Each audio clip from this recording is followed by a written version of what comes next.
ana ra mag-celebrate og Christmas din sa Hong Kong. Iya og kuan ba? Iya og palabay sa adlaw.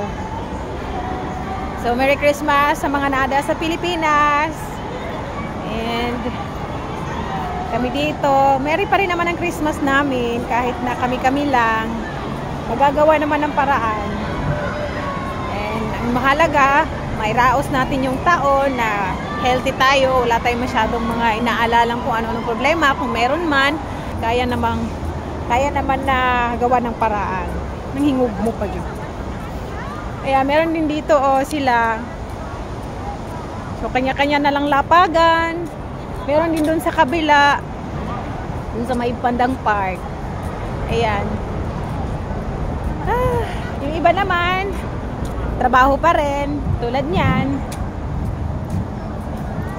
Mga kailangan ng mga amo kahit na Pasko. Pero ako ngayon, 2 days talaga ako na day off.